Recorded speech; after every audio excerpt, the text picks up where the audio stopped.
մեր վերջին զրույցը հայ բեռնափոխադրողների խնդրի շուրջ էր հիմնականում։ Հիմա կարծես նորություն է այդ թեմայով արդեն բացվել, այսօր առաջինը փոխնախարարը մեր կարծեմ էկոնոմիկայի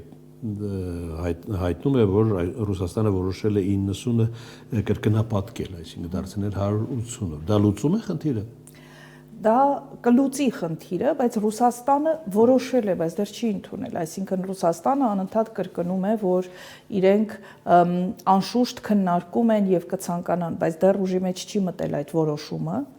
Մյուս կողմից շատ կարեւոր մի մեծ հարց կա,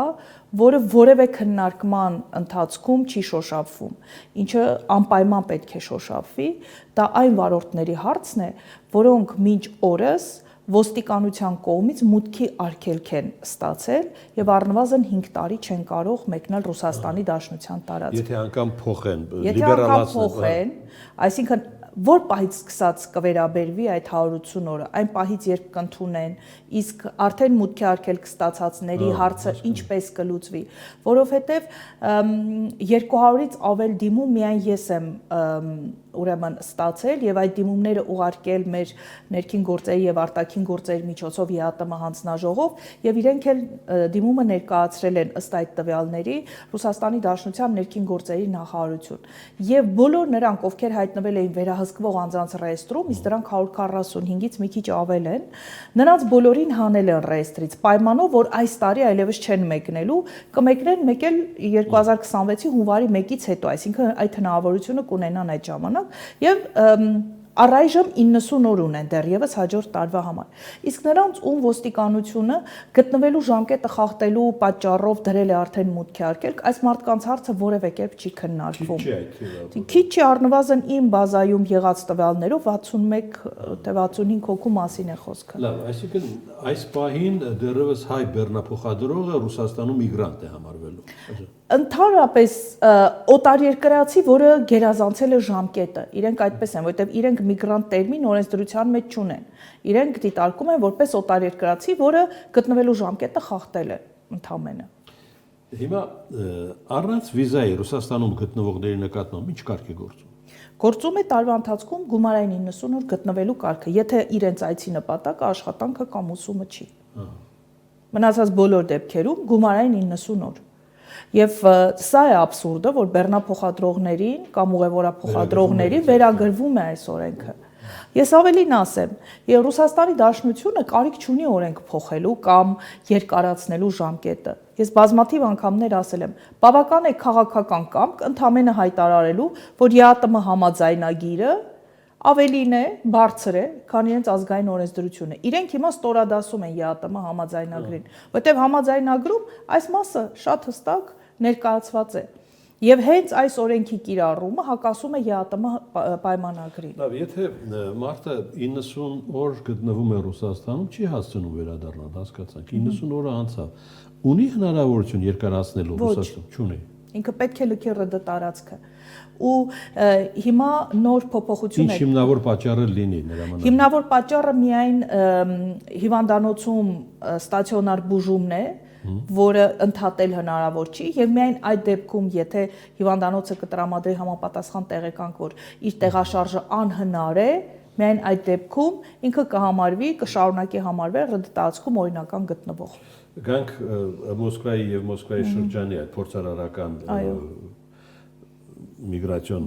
ներդրմանը գործում է արդեն։ Ամինան, այո, ինքը սեպտեմբերի 1-ից գործում է եւ արդեն իսկ վեր են հանվել բազմաթիվ խնդիրներ, որովհետեւ երբ որ մուտք են գործում, իդեպ նաև սեպտեմբերի 1-ից այդ միգրացիոն քարտերի հետ կապված նոր փոփոխություն է եղել, միգրացիոն քարտը տրվում է 90 օր ժամկետով, մուտքի պահին երբ լրացնում են, ժամկետով է տրվում։ Եթե անձը կնքում է աշխատանքային պայմանագիր, տանում է պայմանագիրը, քարտի ետևի մասում կնիկ է դրվում, որ միգրացիոն քարտի ժամկետը երկարացվել է։ Առնվազն 1 տարի ժամկետով, որոշակի ժամանակով, նայած ինչքան է պայմանագիրը։ Նախկինում պայմանագրի արկայությունը բավական էր, որպեսզի մարդը հենց պայմանագրի ժամկետով ռեգիստրացիա լիներ ու դրա կարիքը չկար, այդ կնիքի կարիքը չկար։ Հիմա ներդրել են այս կնիքը, որ միգրացիոն քարտի ետևում պետք է դնել այս կնիքը եւ ուրեմն սրա մասին ցավոք ոչ բոլոր տարածքային կենտրոնների աշխատողներն են տեղյակ եւ հենց Մոսկվայից ստանում ենք բազմաթիվ զանգեր, որ իրենք գնում են տարածքային կենտրոն եւ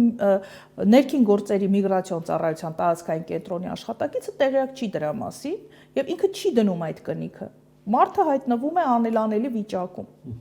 Ես անդադ խորհուրդ եմ տալիս, որ չբավարարվել մեկ միգրացիոն ծառայության տարածքային կենտրոն գնալով, փորձեք մեկ այլը, հատկապես նայեք որն է, որ շատ ավելի խիտ հերթեր չկան, ավելի թեթև է աշխատում։ Ամբողջը ես համաձայն եմ եւ Ամինայի խնդիրը կա, հանկարծ մարդը VPN-ը միացրեց, Ամինայի ծրագիրը չի աշխատում։ Իսկ այդ Ամինայով պետք է հստակ որոշեն իր գեոլոկացիան։ Եվ եթե գեոլոկացիան բաց թողեց, 3 օր չկարողացան, չգիտեմ, VPN-ը միացրած եղավ, գեոլոկացիան չկարողացան տեղորոշել, որտեղ է գտնվում անձը, դա հիմք է, որ մարդուն մուտքի արգելք դնեն։ Ու մենք այդպիսի դեպք ունենք, որ ուղղակի VPN-ի միացնելու պատճառով մարդը խնդրի առաջ է կանգնել։ Ես չգիտեմ, այդ կատեգորիան կա, որ զբոսաշրջիկ, չէ՞։ Հայերը գնում են ուր ասես աշխարհի։ Իսկ Ռուսաստանի հետ ինչպես է այդ։ Զբոսաշրջիկն ու միգրանտը նույն։ Չէ, օրինակ Ամինան վերաբերում է միայն աշխատելու նպատակով մեկնոյ, նույնիսկ ընտանիքի անդամներին չի վերաբերվում։ Եվ միայն Մոսկվայի մարզում, որովհետև սա պիլոտային ծրագիր է։ Բայց եթե անձը անկախ նրանից, անկախ իր այցի նպատակից, եթե որպես Հայաստանի քաղաքացին, որպես ՀԱՏՄ անդամ երկրի քաղաքացի ՌԴ տարածքում 30 օրից ավել պետք է մնա, ապա նա անպայման պետք է միգրացիոն հաշվառման կանգնի իրական բնակության վայրում։ Դա կլինի հյուրանոց, դա կլինի հոսթել, դա կլինի բնակարան, որը ինքը կվարձակալի, կապ չունի, ինքը պարտավոր է թղթային տարբերակով միգրացիոն հաշվառման կանգնել։ Եթե չի ցանկանում միգրացիոն հաշվառման կանգնել, ինքը պետք է 29-րդ օրը լքի, 30-րդ օրը պետք է չլինի ՌԴ տարածքում։ Այլապես դա խնդիր է առաջացնում։ Եվ Պետդումայի հայտարարությունը, որն էլ իրականում պատճառ դարձավ, որ մենք ձեզ էլի հիշեցինք, Պետդումայի հայտարարությունը ինչ է ասում Վալոդինը, կգործեն այն երկրների վարորդական վկայականները, երևի ծանոթ եք, չէ՞, որտեղ ռուսաց լեզուն պետական կարգավիճակ ունի։ Այո, որպեսզի կարողանան վարորդ աշխատել։ Կամ մեքենա վարել ընդհանրապես։ Այո, վարորդների համար է սա, որ վարորդ աշխատելու համար Բայց Ռուսաստանում գտնվող որ հայը մեքենա չի վարում այնտեղ, չէ՞։ Ահա, սեփական մեքենայի համար ձեր ազգային ուրեմն վարորդական իրավունքը բավարար է, եթե միայն ձեր մեքենան ձեր անձնական կարիքների համար է գնում։ Բայց եթե դուք պետք է վարորդ աշխատեք, դուք պետք է ձեռք բերեք Ռուսաստանի Դաշնության վարորդական իրավունք, այսինքն գնաք քննություն հանձնեք։ Հիմա առանց քննության վարորդական իրավունք իրենք կտան միայն նրանց, ում համար պետական այն քաղաքացիներին, ում պետությունում ռուսերենը պետական լեզու է, օրինակ Ղրղստանում ռուսերենը երկրորդ պետական լեզուն է, եւ նրանց այս խնդիրը չի սպառնում։ Մյուսները, ովքեր որ չունեն, պարտավոր են լինելու գան ընթացակարգով քննություն տալ վարորդական վկայական, որից հետո կկարողանան աշխատել։